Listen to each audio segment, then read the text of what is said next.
Gravação 3, teste 3, ação. Olá gente, tudo bem? Eu sou a Gil e essa é a terceira vez que eu tento gravar, né, com uma pessoa que nem, né? Enfim, né, vamos lá, eu vou falar aqui sobre a Era Napoleônica no vídeo de hoje. Então, já de primeira, só para você não esquecer, deixa o like, comenta se você tiver alguma dúvida após as aulas e se inscreva no canal e não se esqueça de ativar o sininho. Eu nunca pensei que falaria sobre isso e eu ouvi reclamações e eu não vou ficar, sabe, falando de outros assuntos no meio da aula, mesmo porque seja algo, talvez alguém goste, talvez vocês gostem de curiosidades, né? Talvez vocês gostem de curiosidades, né, sobre Napoleão, mas se vocês quiserem eu faço um vídeo só sobre isso, então se você deixar no comentário, mas vamos lá. E só lembrando que eu já falei no vídeo passado sobre a situação no Rio Grande do Sul, de que se você puder ajudar de alguma forma, tipo, não precisa ser somente dinheiro, sabe, doações, mas se você doar já um quilo de feijão já ajuda muito, e se você não puder doar com alguma roupa, algum alimento, só você compartilhar informações verdadeiras sobre o que está acontecendo no Rio Grande do Sul, já vai ser uma ajuda muito importante. Então, com isso, roda a vinheta.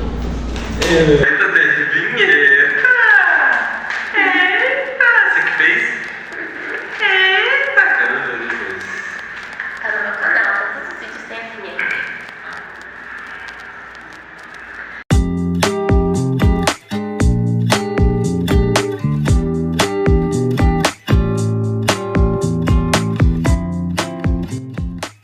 Enfim, né, vamos lá.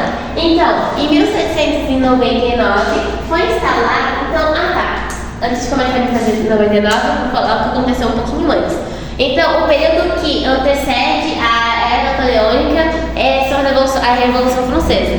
Então, a Revolução Francesa, muitos historiadores falam que foram várias revoluções, não somente uma revolução burguesa, em que a burguesia conseguiu ascender totalmente ao poder na França, mas também uma revolução camponesa, em que os camponeses e os...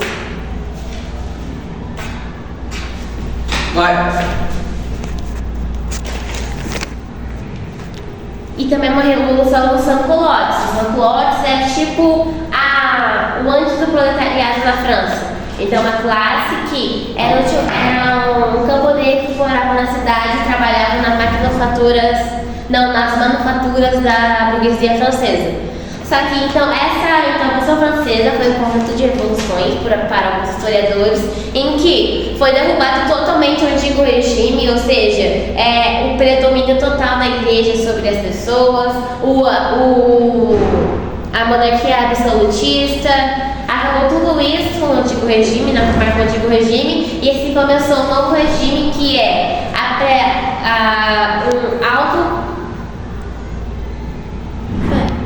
Não, só para ajeitar o foco do vídeo. Um alto investimento nas indústrias e o poder na mão dos burgueses e a instalação da república na França. Então vamos lá. Então Napoleão, ele era antes de ser o primeiro cônsul da França e depois o imperador da França, ele era um general francês porque como ele ganhou muitas batalhas, como ele ganhou muitas coisas, muitas batalhas contra a Prússia, contra a Áustria e também contra até próprias contra-revoluções dentro da França, ele acabou ganhando bastante poder e influência no exército e ascendendo também como primeiro cônsul, depois que ele deu um golpe de Estado que ia dar. Mas enfim, isso é história para outro vídeo. Se vocês quiserem, me deixar nos comentários, eu faço um vídeo só de Revolução Francesa. Eu tô pensando em fazer tipo umas coisas meio discover de Revolução Francesa, mas enfim. Então vamos lá para a Napoleônica. A Napoleônica começa em 1799 e assim como alguns historiadores afirmam, a Revolução Francesa foi de 1789 até 1799, porque foi quando Napoleão conseguiu o poder máximo na França. Então, nesse período, foi instalado na França o consulado, que era composto por 3 cônsules. Um cônsul representava as opiniões e as regalias, né, o que a igreja queria. Outro cônsul representava os interesses da burguesia, e o primeiro cônsul, que era Napoleão e que mais mandava em tudo, representava o interesse do exército e da população. Por isso que ele tinha tanto poder, porque ele tinha o apoio da maior parte da população, né? Porque Napoleão, ele era como uma figura de um herói nacional na França. Ele que ajudou os franceses, a população mais pobre, né, a se libertar, né, do antigo regime, e também a derrotar os inimigos da revolução. Então, o primeiro cônsul, ele podia ficar 10 anos no poder. Não era uma monarquia ou uma ditadura, mas o primeiro cônsul podia ficar até no máximo 10 anos no poder. Então foi assim. Agora na França, um governo de conciliação. Vem aqui. Um governo de conciliação, como assim? Durante esse tempo, Napoleão, ele pacificou a França e ele conseguiu satisfazer os desejos da burguesia, quanto da burguesia quanto da própria população. Porque a burguesia naquele período queria industrializar a França, queria, assim como a Inglaterra, se tornar uma potência industrial.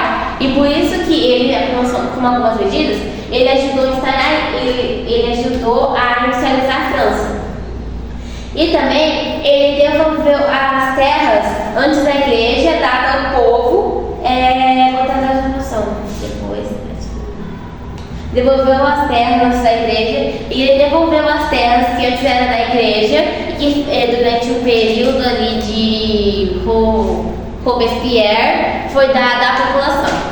E depois também, para ajudar também na industrialização da própria França, ele criou o Banco da França, para ajudar a financiar a indústria e a agricultura francesa. Lembra que os burgueses naquela época, tipo no século XVIII, XIX, eles também conseguiam abrir novas empresas e construir ferrovias com a ajuda e financiamento dos bancos.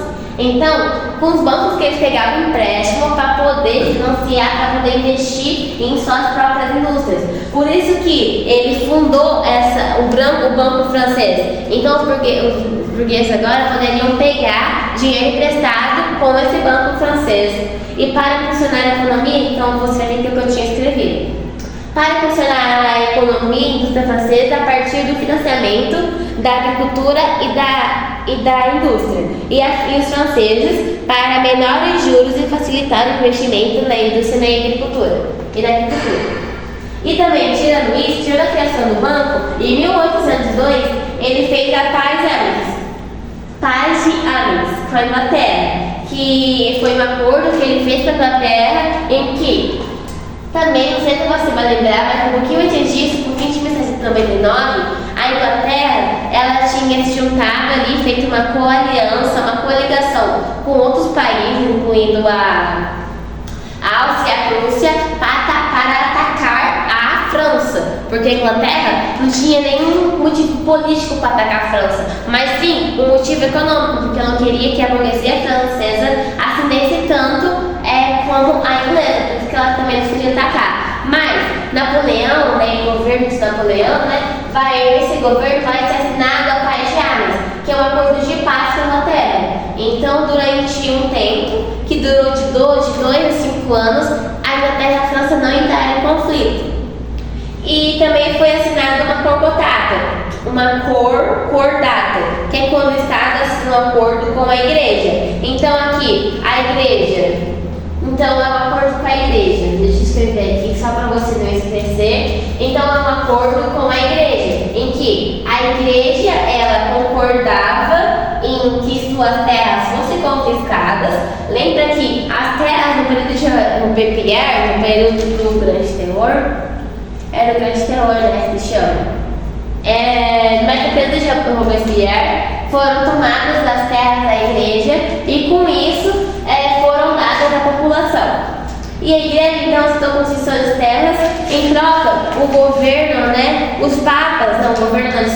o Papa tinha total direito de indicar os bispos que ocupariam a França, porque antes dessa cordata, em 1700 1790, na década de 90 do século XVIII, a França, o governo francês, ele falou assim, a gente vai confiscar as terras da igreja e os funcionários da igreja vão ser funcionários públicos. Eles vão servir ao Estado francês e não somente à igreja, porque a igreja não era somente da França, era de quase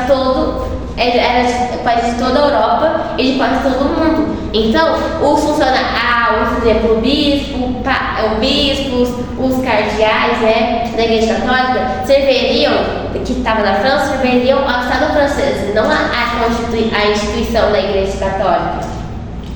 Mas com a concordata, a igreja concordou que suas terras fossem confiscadas, porque lembra que o feudalismo e também o semi-feudalismo, mesmo no feudalismo e antes da Revolução Francesa, que a França era um semi-feudalismo, a maior parte das terras da França, maioria não, né, mas muitas terras da França eram pertencentes à Igreja Católica. Então o Estado foi lá, tomou, e agora nessa corcodata, a igreja ela aceitava que suas terras fossem tomadas, em troca, ela podia, o Papa da Igreja Católica, que estava lá o Papa, ele podia indicar os bispos que ocupariam seus papéis na França. Então, essa foi uma conciliação internacional, não só envolveu a França, mas também vai ver com o Vaticano, porque o Papa ficava no Vaticano. Eu não tenho certeza se ele ficava nessa época, me perdoe se eu estou falando algum erro. E aí, então, vai surgir também um novo governo. Tá pegando aqui, galera? Nesse novo governo, vai ser então, o poder, ele vai ser formal, ou seja, vai ser dirigido por Napoleão. Nesse poder, então, o nosso novo governo vai ter o poder legislativo, vai ter os 3 poderes, que vai ser o legislativo, o executivo e o judiciário. Sendo que o legislativo estava dividido entre Conselho de Estado, Corpo Legislativo, Senado e Tribunais. E o Napoleão, ele podia indicar todos os trabalhadores, né, todos os participantes desses corpos, dessas instituições. Então Napoleão, ele tinha influência em todos esses conselhos e tribunais. Tirando isso, Napoleão também tinha todo o poder executivo e legislativo em suas mãos. Então, ele praticamente mandava na França toda, porque ele tinha 2/3 do poder da França. Tirando que ele podia influenciar também algumas decisões jurídicas. Então, em 1990... Então, vamos para a próxima parte. Vou pagar a luz, depois a gente já volta. Então, gente, vamos para o ano agora. A gente já falou, agora vamos para o ano de 1804, em que o Napoleão, ele vai criar o Código Civil e o Código Civil da França, ou o Código Napoleônico. Porque quem decidiu marchatoriamente, né, sobre as leis que iriam ser feitas era o primeiro cônsul, que era Napoleão. E nisso, ele vai falar assim, que, então, como eu disse, vai ser, e esse Código Civil vai ser inspirado no Corpus Juris Civis de Roma, do Império Romano. Então, o que vai inspirar Napoleão a criar esse código vai ser o Império Romano. Então, aí ele vai criar isso. Gente, vamos lá, ele tá criou agora vai seguir até hoje, tá? Vai seguir até hoje. Então, Napoleão se inspirou no Império Corpus Juris Civis de Roma. E aí, pode passar logo, filho. Vai inspirar pra criar isso. E aí, o que aconteceu? Só que, nesse período, lembra que a industrialização. Industrialização vai ser as indústrias, vão ser as empresas. E a propriedade privada vão ser as indústrias dessas empresas. E Napoleão, como Napoleão queria agradar mais os burgueses, ele vai falar assim, vamos defender a propriedade privada, bendita na propriedade privada. Ele também vai falar sobre igualdade perante a lei, vai proibir a organização dos trabalhadores para, as greves? Então, que vai acontecer também nas revoluções operárias. Então, nesse período também vai surgir,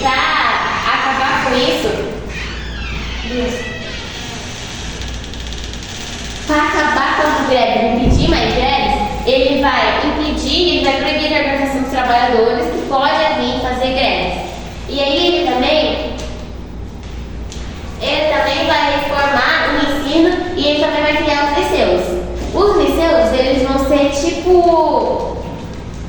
isso tá assim na outra, né? Ele vai preparar os funcionários públicos e técnicos e meios do exército. Então, vai ser tipo as escolas preparatórias, vai ser tipo o Senai, a ETEC desse período, entendeu? Então, os liceus vai ser tipo a ETEC e o Senai, vão ser instituições que vão ensinar os funcionários públicos, as pessoas que não tinham quase nenhuma educação, a população mais pobre, né, o terceiro estado, né, que antes da Revolução Francesa, a ter cargos políticos, a terem conhecimento para adquirir cargos políticos, técnicos ou participarem do exército.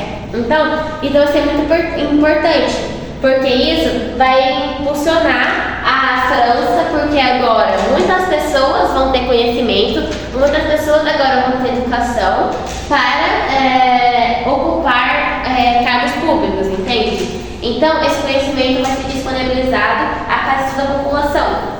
Então, com esse Código Civil, vai ser promulgada uma nova Constituição.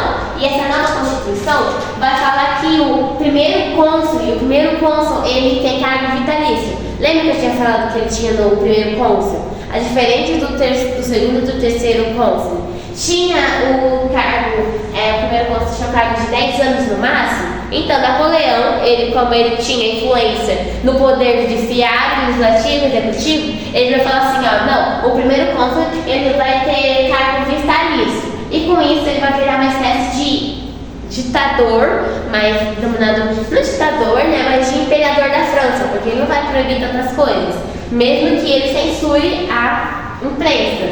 E também fala voltando um pouquinho, cadê? E também que ele vai censurar a imprensa, o que seria que o ditador faria, ele vai se autoproclamar imperador, sendo que ele vai pedir para o Papa nomear ele. Não sei se você sabe, mas então ele vai nomear o imperador, vai pedir para o Papa nomear ele. Então, ele vai ser o novo rei da França, entende? Se ele te ajudar a acabar com essa espécie de monarquia da França, ele vai voltar a ser o imperador da França. Então, os filhos dele vão herdar e vão assumir o cargo de imperadores. E ele, como um bom imperador ditador, vai proibir, vai censurar a imprensa, e também ele já vai publicar coisas que agradam e que o Napoleão quer, não vai publicar algo que vai contra Napoleão, e isso vai totalmente contra a igualdade, vai totalmente contra a liberdade de expressão, que era muito valorizado na Inglaterra, por exemplo, que a empresa era livre, então a empresa podia falar o que ela quisesse sobre qualquer pessoa. Aqui não, aqui Napoleão vai pedir isso, e ele também vai controlar o Estado sobre ensino e religião. Então agora, por exemplo, o ensino, ele vai ter uma biografia de Napoleão. A gente não tem, por exemplo, nos livros, escolas, apostilas, o hino nacional, ou o hino do Imperial da parte das cidades. Então, agora as apostilas, o livro de ensino, enfim, nas escolas, as crianças, os jovens vão estudar sobre a história de Napoleão e como ele conseguiu ter tanta influência, tanto poder e virar o imperador da França. E até na religião. Então, Napoleão vai controlar até a religião. Vamos para o próximo quadro, que a gente vai falar sobre o ano de 1806. Então vamos lá. E aí, em 1806, vai ser promulgado os decretos de Berlim, ou seja, o bloqueio continental. Por quê? Nessa época, a França, ela queria acabar com a Inglaterra economicamente. Então, ela queria... Por que economicamente? Porque ela não podia invadir a França. Lembra que a França, a Irlanda, ali, né, o Reino Unido, a França, a Irlanda, a Escócia, ela do norte e do sul, são uma ilha. Eles estão ali numa ilha, então ele é uma ilha que divide a Europa continental dessa ilha, é o Mar do Norte. Então, não tinha como a França ir invadir pelo mar a Inglaterra, sendo que a Inglaterra era a marinha mais forte daquela época. Até a Primeira Guerra Mundial, a Inglaterra era invencível nos mares, né? Então não tinha como fazer isso. Então a França queria acabar com a Inglaterra de forma marinha mesmo, não de forma econômica mesmo. Ela não podia atacar fisicamente a Inglaterra. Então aí, lembra que a Inglaterra ela era a maior potência industrial dessa época. A França estava começando ali, mas ela não era ainda, entende? Foi assim, a França só vai entrar na Revolução Industrial em 1860. e pouquinho, tipo, perto de 1950, a partir da segunda Revolução Industrial. Nessa época, a Inglaterra já tinha começado já a sua Revolução Industrial. Então a Inglaterra, ela que vendia, ela era o único país do mundo que vendia produtos feitos já, né, produtos já maquinufaturados para os outros países. Os principais compradores dela eram os países europeus. Então, como a França estava conquistando vários países, vou colocar aí uma pinta para vocês verem, né? Tudo que a França tinha conquistado até no período, né? Tinha conquistado toda a América, toda a Europa Central, a Europa do Sul, o leste europeu também. A França estava conquistando muitos países. E todo o país que Napoleão conquistava, ele colocava e decretava os Atos de Berlim, que era o bloqueio continental, porque esses países não podiam comercializar com a Inglaterra. Eles eram proibidos pela França, pelo Napoleão, de comercializar ou de ter um relacionamento, de falar uma palavra com a Inglaterra. E se eles falassem, o rei desse país era deposto e meio que esse país era anexado ao Império da Francesa. Então, com isso, eles comercializaram com a Inglaterra. E em 1807, então, lembra da expansão francesa. Então, a expansão francesa, na expansão da França napoleônica, Napoleão está expandindo o máximo de si. E aí, ele vai tentar conquistar a Espanha e Portugal, que ficam na Península Ibérica. E dele tentar conquistar isso é muito fácil, porque... Então, continuando... Calma! Vai. Então, em 1917, o Napoleão ele queria invadir a França e Portugal, e para isso, ele bolou um esquema primeiro... Nesse período, você pode falar, mas França e Portugal não eram potências econômicas? Sim, elas foram as maiores potências econômicas da época da Idade Moderna, ou seja, de 1473 até 1789, em que começou a Revolução Francesa. Então, foi durante as grandes navegações que a Espanha e a Portugal eram grandes potências, porque elas começaram as grandes navegações. Mas se você quiser um vídeo sobre as grandes navegações, deixe nos comentários que eu faço, porque eu amo esse conteúdo. Mas enfim, então nesse período, a Espanha e Portugal estavam muito enfraquecidos, e com isso a França conseguiu facilmente invadir a Espanha, e aí a França invadiu a Espanha. Depois o Ferdinando VII, que era o rei desse período, e colocou seu irmão José Bonaparte como rei da Espanha, e ela tava falando de invadir Portugal, mas aí o rei de Portugal, que nesse período era João VI, não queria parar de negociar com a Inglaterra, que era o principal parceiro econômico de Portugal nesse período e que sustentava Portugal. Então ele de uma hora para outra decide ir para o Brasil, mudar a capital do Império Português, porque nesse período, mesmo que Portugal esteja enfraquecido, ainda tinha colônias na América, na África e na Ásia. Então ele decide mudar a capital de Portugal para o Brasil, para sua colônia na América, e assim ainda continuar tendo relações econômicas e políticas com a Inglaterra. Então ele preferiu desafiar Napoleão e o bloqueio continental do que acabar com o seu acordo com a Inglaterra. E com isso, isso vai causar, mais pra frente, em menos de 11 anos, a nossa independência do Brasil, com Dom Pedro I sendo o primeiro imperador do Brasil.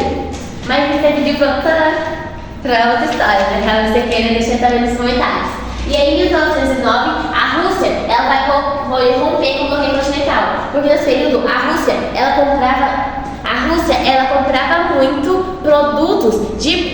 comprava muito produtos industrializados da Inglaterra, e ela comprava e vendia produtos primários como lã, coisas básicas para fazer produtos para a Inglaterra. Então quem comprava mais coisas da Rússia era a Inglaterra, e com esse bloqueio continental enfraqueceu muito a economia da Rússia. Então ela decide em 1809 romper com o bloqueio continental, e com isso Napoleão ficou 2 anos planejando sua invasão à Rússia. Só que então ele reuniu mais de 300 mil soldados franceses e foi marchando. É claro que ele não foi diretamente, né, para a Rússia, né, como eu vou colocar aí no mapa para vocês verem, mas ele foi para regiões, indo com o seu exército em regiões que tinham comida e água disponíveis para o seu exército. Com o tempo, Napoleão conseguiu mais pessoas, mais homens, mulheres e até crianças foram se juntando ao exército de Napoleão. E o exército de Napoleão, quando chegou na Rússia, chegou com 600 mil soldados, não somente franceses, mas de toda essa parte que o Império Francês tinha conquistado. E aí, só que Napoleão não esperava uma coisa, que a Rússia, mesmo ela tendo um poder, ela tendo um exército.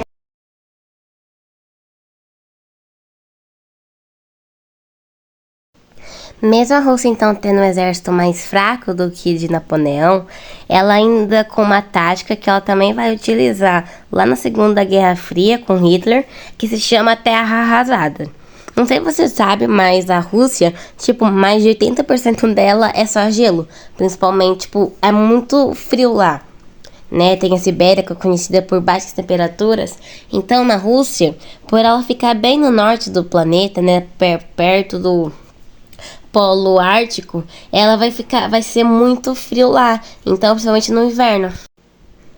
Perto do inverno, e o Napoleão atacou a Rússia perto do inverno, e essa tática se consiste nisso: o exército russo vai destruindo as casas, as propriedades, tipo, as fazendas russas, tipo, destroem as fazendas russas, os moradores também destroem toda a cidade russa, e vão recuando para mais a leste. Então as cidades que ficam ao oeste foram totalmente destruídas.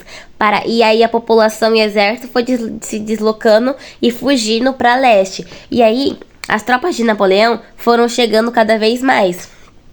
E com elas foram chegando na cidade.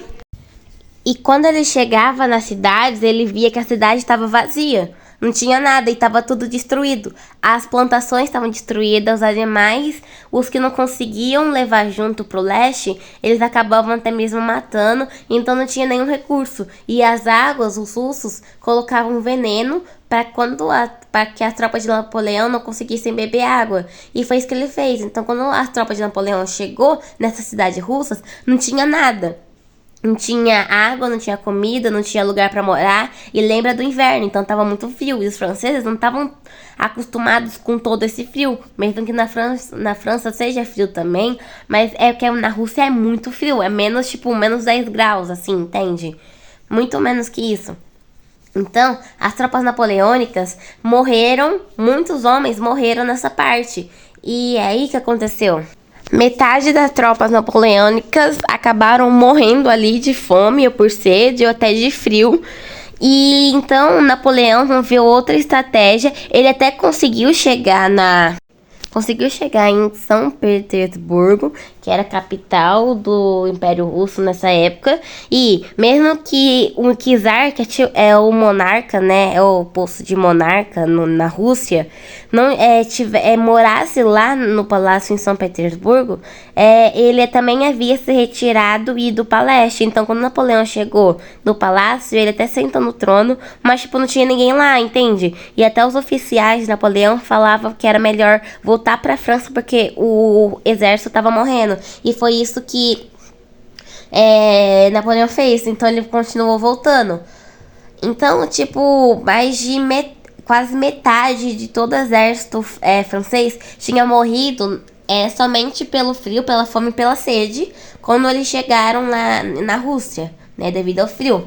Então, quando eles estavam voltando para a França, né, foi uma vitória fracassada, porque eles não acabaram com nada, não conquistaram ninguém. Então, quando eles estavam voltando para a França, os inimigos da França, a Áustria, a Inglaterra, a Prússia e outros países se uniram e atacaram o exército de Napoleão enquanto o exército de Napoleão estava voltando para a França.